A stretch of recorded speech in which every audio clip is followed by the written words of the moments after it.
Physical refining செய்யப்பட்ட SKM Poorna rice brand oil. வணக்கம். செய்திச் சுருக்கம். மம்தா வீட்டு கூட்டத்தில் வீசிய அமைதி புயல். 60 MLAக்கள் கூட்டத்தை புறக்கணித்ததால் பரபரப்பு. மேற்குவங்க சட்டசபைக்கு கடந்த ஏப்ரலில் தேர்தல் நடந்தது. திரிணாமுல் காங்கிரசின் 15 ஆண்டு கால தொடர் ஆட்சியை தகர்க்க பாரதிய ஜனதா 200க்கும் மேற்பட்ட இடங்களில் வென்று ஆட்சியை கைப்பற்றியது. திரிணாமுல் 80 இடங்களில் வெற்றி பெற்றது. தோல்விக்கு பிறகு 100க்கும் மேற்பட்ட திரிணாமுல் கவுன்சிலர்கள் பதவியை ராஜினாமா செய்தனர். ஆட்சியை கைப்பற்றிய பாரதிய ஜனதா கூட்டத்தில் திரிணாமுல் MLAக்கள் பங்கேற்றதாகவும் கூறப்பட்டது. விரைவில் திரிணாமுல் வீழ்ச்சி அடையும் என அக்கட்சியை சேர்ந்தவர்களே கூறி வருகின்றனர். இந்நிலையில் நேற்று கேலிக்கட்டில் உள்ள மம்தா பானர்ஜி வீட்டில் திரிணாமுல் MLAக்கள் ஆலோசனை கூட்டத்துக்கு ஏற்பாடு செய்யப்பட்டிருந்தது. இந்த கூட்டத்தை 60 MLAக்கள் புறக்கணித்தனர். வெறும் 20 MLAக்கள் மட்டுமே கலந்து கொண்டதால் திரிணாமுல் தலைவர் மம்தா பானர்ஜி பெரும் அதிர்ச்சி அடைந்தார்.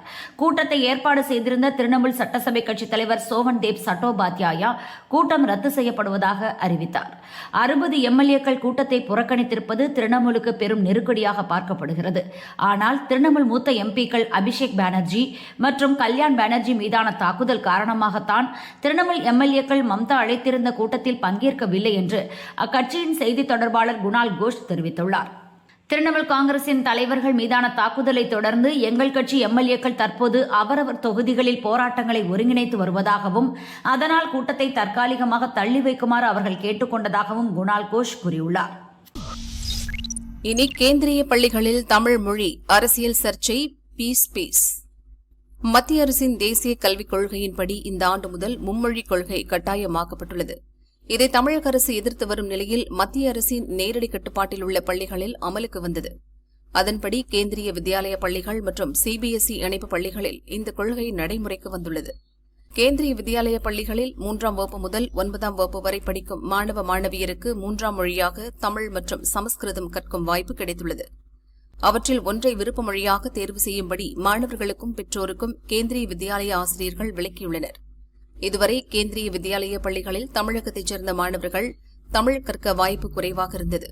இதற்கு முன் 15க்கும் மேற்பட்ட மாணவர்கள் விருப்பப்பட்டால் மட்டுமே தமிழ் கூடுதல் மொழியாக தற்காலிக ஆசிரியர்களை கொண்டு கற்றுத்தரப்பட்டது. இதனால் தமிழகத்தில் உள்ள கேந்திரிய வித்யாலயாவில் படிக்கும் 90%த்திற்கும் அதிகமான உள்ளூர் மாணவர்கள் தங்கள் தாய்மொழியான தமிழை படிக்காமலேயே பள்ளியை முடிக்கும் நிலை இருந்தது. தற்போது மும்மொழி கொள்கையால் தமிழ் கற்கும் வாய்ப்பு கிடைத்துள்ளதால் பெற்றோர் மகிழ்ச்சி அடைந்துள்ளனர். முதற்கட்டமாக தேர்வு செய்யப்படும் சில பள்ளிகளில் குறிப்பிட்ட தொடக்க வகுப்புகளுக்கு மட்டும் தமிழ் பயிற்று மொழியாக தொடங்கப்படும். CBSE தரத்திற்கு இணையாக தமிழ் பாடப்புத்தகங்கள் உருவாக்கப்பட்டு ஒப்பந்த அடிப்படையிலான தமிழ் ஆசிரியர்கள் நியமிக்கப்படுவார்கள். இதனை சோதனை அடிப்படையில் செயல்படுத்துவோம் என சென்னை மண்டல கேந்திரிய வித்யாலயா துணை ஆணையர் தெரிவித்துள்ளார். JEE முடிவுகள் வெளியீடு. பீகார் மாணவன் முதலிடம். உத்தராகண்ட் மாநிலத்தில் உள்ள ரூர்கி IIT நடத்திய JEE அட்வான்ஸ்டு தேர்வு முடிவுகள் இன்று வெளியிடப்பட்டன. நாடு முழுவதிலுமிருந்து 1,79,694 பேர் இந்த தேர்வை எழுதியிருந்த நிலையில் 56,000க்கும் மேற்பட்டோர் தேர்ச்சி பெற்றுள்ளனர். அகில இந்திய அளவில் பீகாரின் கயா மாவட்டத்தைச் சேர்ந்த மாணவர் சுபம் குமார் 360க்கு 330 மதிப்பெண்கள் பெற்று முதலிடத்தை பிடித்துள்ளார். 329 மதிப்பெண்களுடன் ஹரியானா மாணவர் கபீர் சில்லார் 2வது இடத்தையும், 319 மதிப்பெண்களுடன் ராஜஸ்தான் மாணவர் ஜதின் சாகர் 3வது இடத்தையும் பிடித்துள்ளனர். பெண்கள் பிரிவில் மகாராஷ்டிராவைச் சேர்ந்த ஆரோஹி தேஷ்பாண்டே 280 மதிப்பெண்களுடன் முதலிடம் பெற்றார். அவர் பொதுப்பட்டியலில் 77வது இடத்தில் உள்ளார். இந்த தேர்வில் மொத்தம் 10,107 பெண்கள் தேர்ச்சி பெற்றுள்ளனர். மணிப்பூர் சென்றது கோப்ரா படை. இனி ஆட்டம் வேற மாதிரி இருக்கும். 2023ஆம் ஆண்டு முதல் வடகிழக்கு மாநிலமான மணிப்பூரில் பதற்ற நிலை நீடிக்கிறது. மெய்டி குக்கி பழங்குடியினர் இடையே இடஒதுக்கீடு தொடர்பாக வெடித்த கலவரமே இதற்கு காரணம். தற்போது வன்முறைகள் குறைந்திருந்தாலும் மலை கிராமங்கள் மற்றும் காட்டுப்பகுதிகளில் அவ்வப்போது துப்பாக்கிச்சூடு சம்பவங்கள் நடக்கின்றன. சாதாரண போலீசாரால் அடர்ந்த காட்டுப்பகுதிகளில் தேடுதல் வேட்டை நடத்துவது சவாலாக உள்ளது.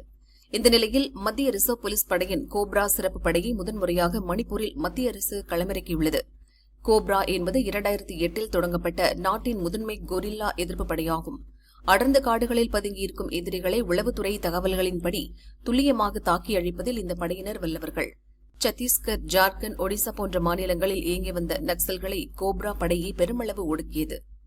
மணிப்பூர் வன்முறையை கட்டுப்படுத்த இதுவரை ராணுவம், அசாம் ரைபிள்ஸ் மற்றும் சிஆர்பிஎஃப் படைகளை பயன்படுத்தப்பட்டு வந்தன. ஆனால் காடுகளில் நடக்கும் துப்பாக்கிச் சூட்டை ஒடுக்க கோப்ரா படை பயன்படுத்துவது இதுவே முதன்முறை. மத்திய உள்துறை அமைச்சகத்தின் உத்தரவின்படி அசாம் மற்றும் மேற்கு வங்கத்திலிருந்து தலா ஒரு கோப்ரா படைப்பிரிவு மணிப்பூருக்கு சென்றுள்ளது. அடர்ந்த காடுகளில் பதுங்கியிருக்கும் சட்டவிரோத ஆயுத குழுக்களை கண்டறிந்து சட்டம் ஒழுங்கை நிலைநாட்ட கோப்ரா படையினரின் கொரில்லா போர் உத்திகள் பெரிதும் உதவும் என மத்திய அரசு நம்புகிறது.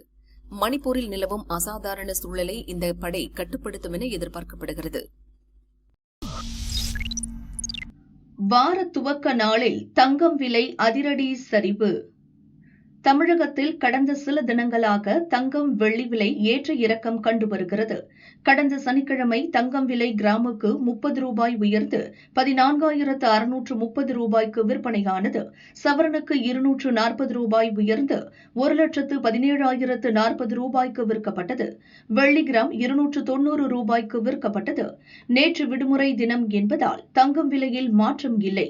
இந்நிலையில் இன்று 22 கேரட் ஆபரண தங்கத்தின் விலை சவரனுக்கு 1,040 ரூபாய் குறைந்துள்ளது. சவரன் 1,16,000 ரூபாய்க்கும் கிராமுக்கு 130 ரூபாய் குறைந்து 14,500 ரூபாய்க்கும் விற்கப்படுகிறது. வெள்ளி விலை மாற்றம் இன்றி 1 கிராம் 290 ரூபாய்க்கும் 1 கிலோ 2,90,000 ரூபாய்க்கும் விற்பனையாகிறது. பழக்கருப்பையா வாய்க்கு வந்தபடி பேசுவதை நிறுத்த வேண்டும், லீமா ரோஸ் எச்சரிக்கை.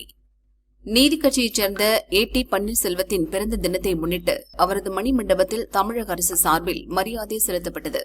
அமைச்சர்கள் ராஜ்மோகன், ரமேஷ், கலெக்டர் பிரதீக் தயாள் உள்ளிட்டோர் மாலை அணிவித்து மரியாதை செலுத்தினர். அதிமுக சார்பில் லால்குடி MLA லீமா ரோஸ் மாலை அணிவித்து மரியாதை செலுத்தினார். சில பேர் தேவையில்லாததெல்லாம் பேசிட்டு இருக்கிறாங்க வாய்க்கு வந்தபடி. அதுவும் இந்த வயசாகி இந்த பழைய கருப்பையா இருக்கிறாங்களா, அவர் இஷ்டத்துக்கு பேசிகிட்டு இருக்கிறாரு. அவர் என்ன ஜிஎஸ்டி கட்டியிருக்கிறாரு நாட்டுக்காக, இந்தியா நாட்டில் என்ன பிஸ்னஸ் பண்ணி என்ன கட்டினாரு, என்ன அவர் பிஸ்னஸ் பண்ணாருன்னு புக்கு போட்டு சொல்லுங்கள். உங்களுக்குலாம் ப்ரெஸ் நீங்கள் கேட்குறீங்கல்ல, சொல்லுங்கள். CSR ஃபண்டில் என்ன அவர் செஞ்சுருக்கிறாரு, மக்களுக்காக எத்தனை கோடி செஞ்சாருன்னு சொல்லுங்கள். பர்சனல் ஃபண்டிலேருந்து எத்தனை கோடி செஞ்சுருக்கிறாரு, சேவைகள் செஞ்சுருக்கிறாருன்னு ஃபஸ்ட்டு அதை சொல்லட்டும். அதுக்கப்புறம் ஆதாரத்தோடு பேசட்டும். எதாக இருந்தாலும் வாய்க்கு வந்தபடி, வாய் எல்லாருக்கும் இறைவன் படைச்சான்ட்டு வாய்க்கு வந்தபடி எதுவும் பேசக்கூடாது. அதுக்கு லீகலாக நாங்கள் நோட்டீஸ் அனுப்பியிருக்கிறோம். சட்டப்பூர்வமாக நம்ம கோர்ட்டில் சந்திக்கிறோம்னு சொல்லியிருக்கோம். ஒகேனக்கல் காவிரி ஆற்றில் நீர்வரத்து அதிகரிப்பு. காவிரி நீர்பிடிப்பு பகுதிகளான ஓசூர், கனகபுரா, தேன்கனிக்கோட்டை, அஞ்செட்டி, நாற்றாபாளையம், கேரட்டி, ராசிமணல், ஒகேனக்கல் மற்றும் அதை சுற்றியுள்ள வனப்பகுதிகளில் கனமழை பெய்து வருகிறது. மேலும் கர்நாடக அணைகளிலிருந்து காவிரியில் உபரி நீர் வெளியேற்றப்படுவதால் ஒகேனக்கல்லுக்கு நீர்வரத்து அதிகரித்துள்ளது. நேற்று வினாடிக்கு 3,000 கன அடி நீர் வந்த நிலையில் இன்று காலை 4,000 கன அடியாக அதிகரித்தது. இதனால் ஒகேனக்கல் அருவிகளில் தண்ணீர் ஆர்ப்பரித்து கொட்டுகிறது. இந்த தண்ணீரை காவிரியின் தமிழக நுழைவிடமாக கருதப்படும் பிலிகுண்டுலுவில் மத்திய நீர்வளத்துறை அதிகாரிகள் அளவிட்டு வருகின்றனர்.